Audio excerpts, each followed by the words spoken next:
There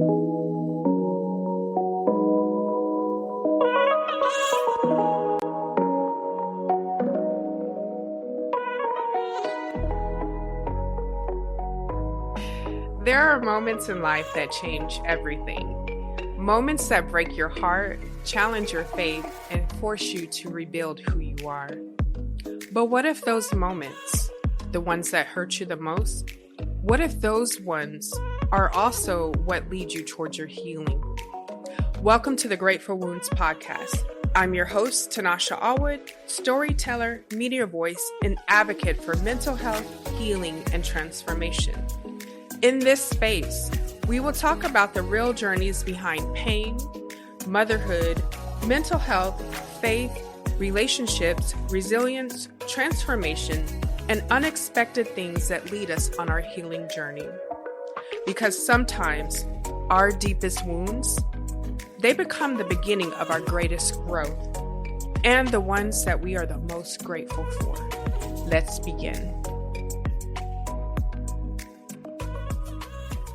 Right. Welcome to episode 2 of Grateful Wounds podcast. Today I am joined by Mr. Bryce Hudson. Our topic today will be the weight of shame and depression. We're going to be talking about grief, healing, and what people don't understand when you have a loved one that is incarcerated. Many people carry silent shame.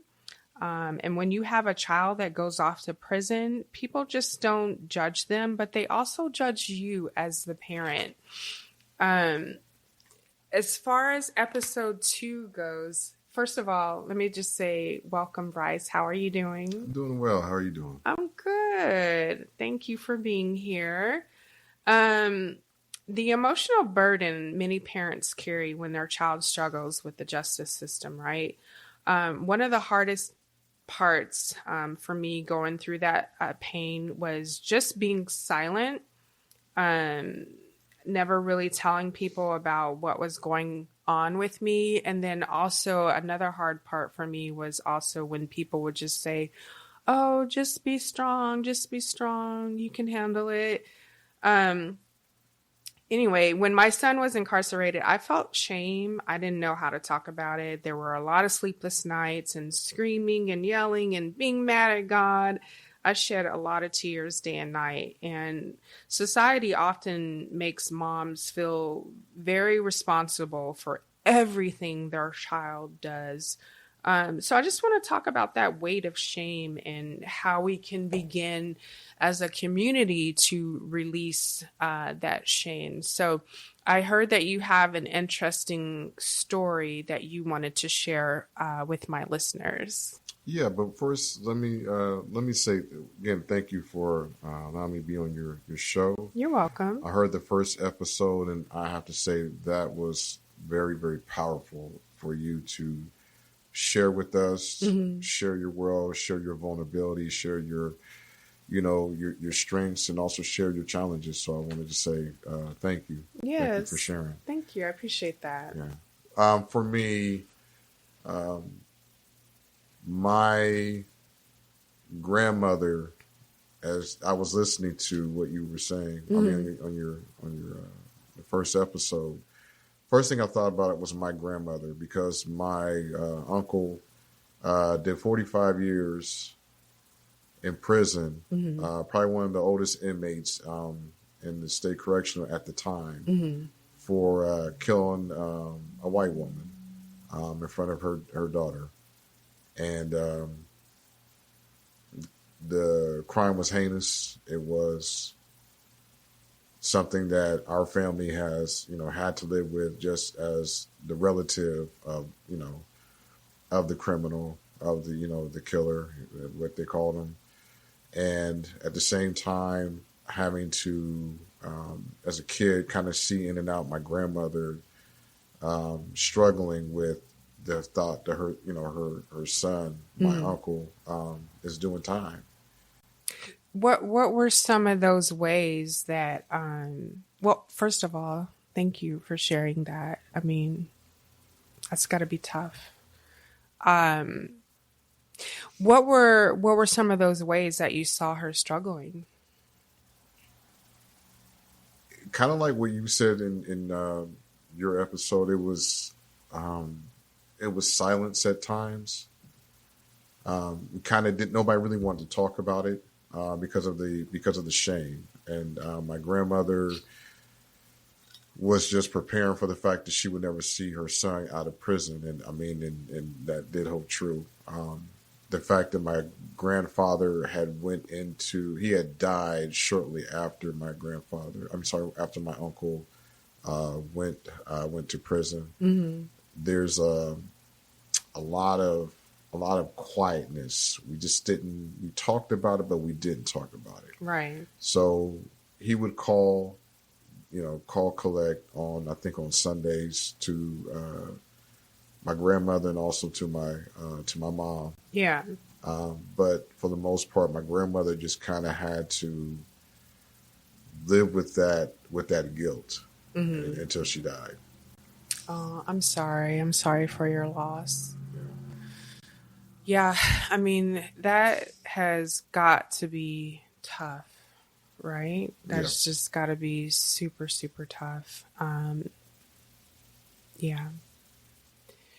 As a child experiencing, what you saw with your grandma, I mean, looking back on it now, what advice would you give her? Or, if there's a listener out there right now that might be going through something similar, what advice or encouragement would you give them? You have to learn to forgive yourself. Mm-hmm. I think that's the main thing. A lot of times we like to think, what part did we play in someone else's decisions, someone else's actions? And there might be some level of I don't know, truth to that. There might be some level of you might have had a hand in that to whatever, but ultimately it really was that person's decision and not yours. And I think when you're able to kind of in order to move forward, you just have to learn how to do that. Now, again, I'm speaking as the grandson. I'm not speaking, as the father, as the brother, or Right. Anyone else. But I can just tell that from the grandson point of view, from my mother, who was the main one who put money on his books more than any of his other brothers and sisters, it was just something that I've learned just to kind of live with that for, like I said, for 45 some odd years. Mm-hmm. And it's not easy. It's not easy to see your mom wanting to, be angry at the system, and then sometimes forgetting that the system is what caused the conviction, but it was his actions that caused the crime. Yeah. As a mom who, previously had a child incarcerated, I too had to deal a lot with that. But going back to something you said, early on when this first happened with my son and I would beat myself up and always asking the question of why and how did this happen? Why me? But I would have conversations with family who would tell me, well, it's probably because you spoiled him. They would literally sit up there and say, well, it's probably your fault because you spoiled him. You never told him no. You always gave him everything and anything he wanted. And, I carried that for a long, long time. Like that guilt, like, well, is it my fault? Being a parent, are you a parent yourself, Bryce? Yeah, I'm a parent of 4 children. Oh, wow. So, you get it. Like, it doesn't come with any type of rule books, right? No, not at all. Yeah. So, yeah, being a parent, I mean, I think that for me, I spoiled my son because I had gotten a divorce from his dad. And it's like when I divorced his dad divorced both me and my son. And so I always felt like I had to make up for him not being there. And so, yeah, I did spoil my son. He had everything he wanted. And to turn around and go and, make bad decisions that would land him into prison, yeah, it just hit home. It just felt like it was, like I was a part of that. I carried that guilt and shame for a very long time, but I did get to a place in my life where I learned, you know what, that's not mine to carry. It was his own decisions that landed him where it landed him at that time. Yeah, so I like what you said about um, that not being mine to take. Like that was his own decisions to make. Yeah, I mean it's hard because you spend intimate time, you spend, time trying to trying to talk, try to, create a level of guidance to, for your loved one. And sometimes it doesn't take, and the part where it doesn't take is the part we always worry about. And I feel like what you're saying is like your worst fear, came true, and then now you have to figure out how to get your life back on track, and then also keep in mind of of how to get your life back on track with possibly with him too, right? When you're doing it, so you're carrying the weight of two people. Yeah. And that can be a lot. Yeah, it definitely is. It definitely is a lot. Like there's been a lot that I've shared like on this podcast so far that, I haven't even shared with him. And it's just going to take some therapy. It's going to take some time and some work for both of us to heal and build a better, a stronger relationship than what we had. I mean, yeah, it's broken. But can I ask you a question? Sure. Have you thought about doing therapy with the two of you? Yeah, that comes across my mind a lot. I mean, especially since he's in a better place now and doing well for himself. But I need for him to be open to it. I don't want to force anything on him. So my journey has been just that, my journey with therapy and healing and just kind of being able to live with it and move forward with my life has been the focus. When he's ready, I think that'll be a beautiful thing, but we're just not there yet. I'm going to keep hope alive and pray, and he's got a family of his own now. So, yeah, one can hope, but I can't be too concerned with that. I got to continue on my journey. Right. And heal. I wanted to share too with our listeners that, did you know 2.3 million people are currently incarcerated in the U.S.? Isn't that astounding? It is astounding. It makes you wonder, do they really need to be incarcerated? Mm-hmm. Or could they have just gotten, would help, have been better? Yeah. Yeah. Yeah, the U.S. has the largest prison population in the world. And there's over 5 million children in the U.S. who have had a parent behind bars at some point in their lives. When I first read that, I don't know about you. I mean, how does that make you feel just hearing those numbers? Yeah, I can go in a whole lot of directions of that. Yeah. But for the interest of your podcast episode, I'll just say that it's not surprising. It's not surprising. It's not surprising. Okay. Yeah, well, I when I first was doing my research on the statistics, I was kind of mind blown by these numbers, but I think something else that surprised me as well was learning that 60% of people with mental health issues, they suffer silently. And it's even worse, like in our community, the African American community, it's about 63%, because we feel that seeking therapy is like a sign of weakness or it's taboo. So I want to just ask you, like with your grandma, do you know, or did she ever get any type of like mental health therapy, any help or anything like that? No, it's been quietly talked about, but it's believed that my grandmother was suffered from bipolar, and just in the ways that when you look back at even in those times, because she was born in I think the 1920s or something like that. So that was not readily available, was not talked about, especially for Black people. Yeah. So when you think of that, and then you look at some of the mannerisms, the kind of behavior that was given, it was pretty much, accepted that she had something going on. And it just, we didn't talk about it. It was just like, oh, that's just grandma. Yeah. I get that. I grew up in a household with my stepdad is he's Jamaican, and my mom, of course, she's African American. And anytime there were matters of the heart, we just never talked about it. Hence, like I said in my first episode, as I was sharing my story about my son, I didn't really have anyone to talk to. Yeah. And it was taboo in our family to seek therapy.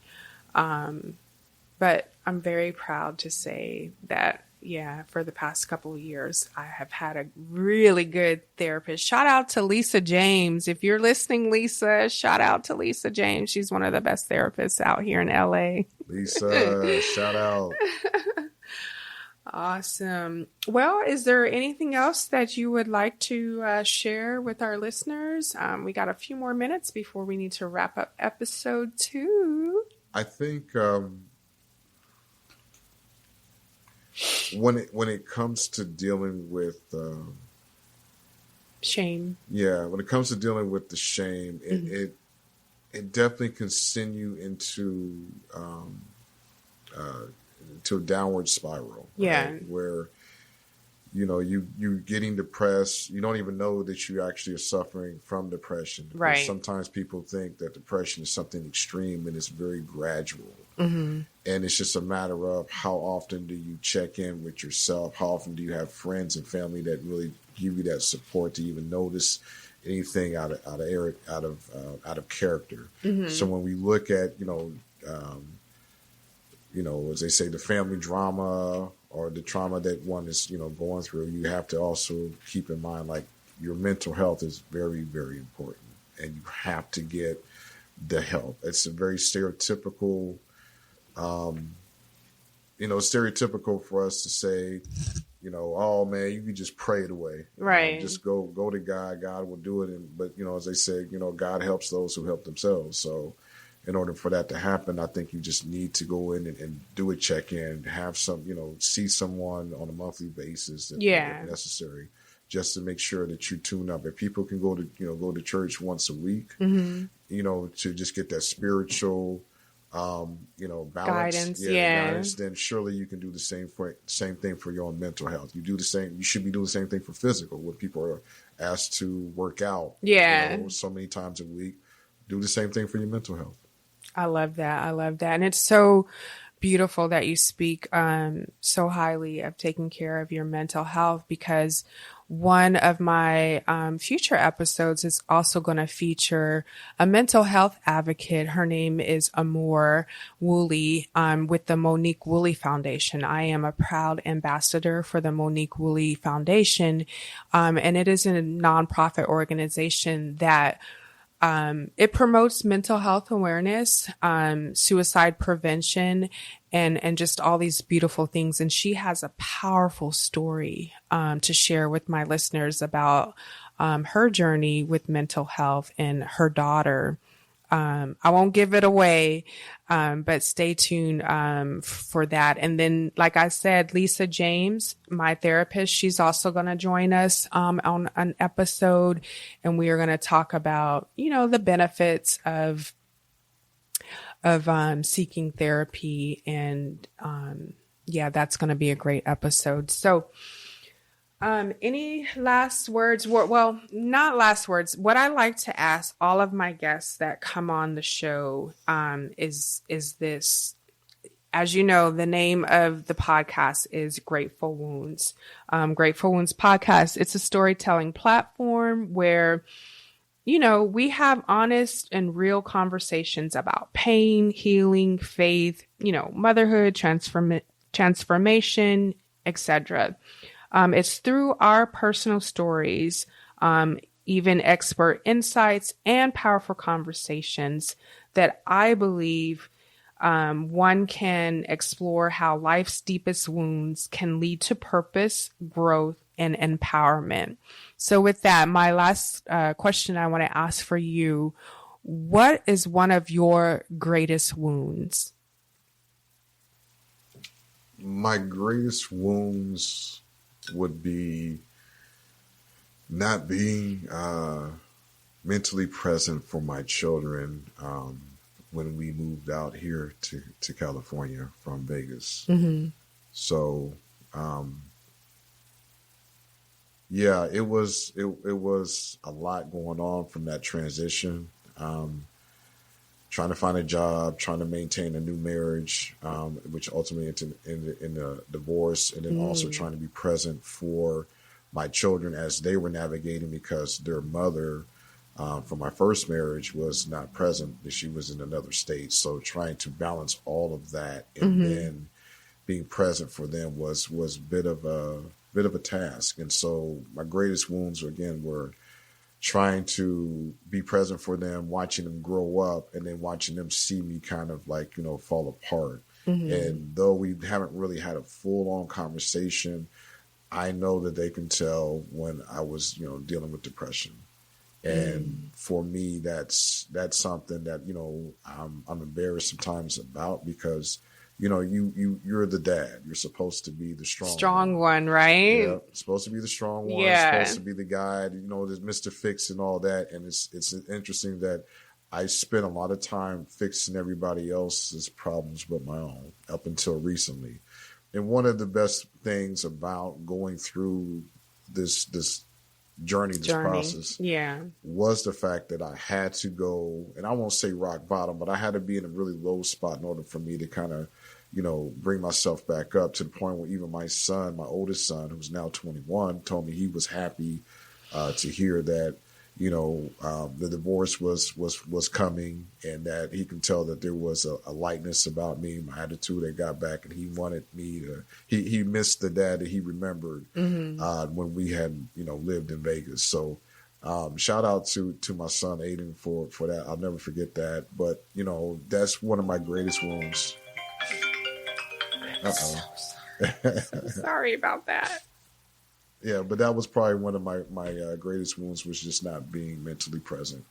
But now back in full mode, and we're all happier for it. Awesome. I love that. Well, Bryce, thank you so much for being on this episode of Grateful Wounds. It's been a pleasure to have you and to talk to you. Hopefully you'll come back again on some future episodes. I think I have one planned for dating and relationships. Okay. Yeah, so awesome. Well, to any listeners out there, just know that you are not alone. We love you, and thank you so much for listening. And that has been today's episode 2 of Grateful Wounds. Yay! You did it! High five. Awesome. All right. Thank you. Thank you so much for listening to the Grateful Wounds podcast. I am so grateful for you. If today's conversation spoke to you, take a moment to share this episode with someone who might need it. Healing journeys are easier when we don't walk alone. And if you're enjoying this podcast, please subscribe, leave a review, and follow along for more honest conversations about healing, mental health, motherhood, faith, resilience, and transformation. You can also stay connected with me on Instagram. That's TANASA_ALLWOOD for more stories and updates on my upcoming book, Grateful Wounds.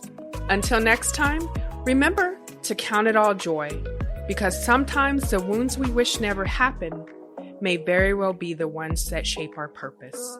I'm Tanasha Allwood, and thank you so much for listening. God bless.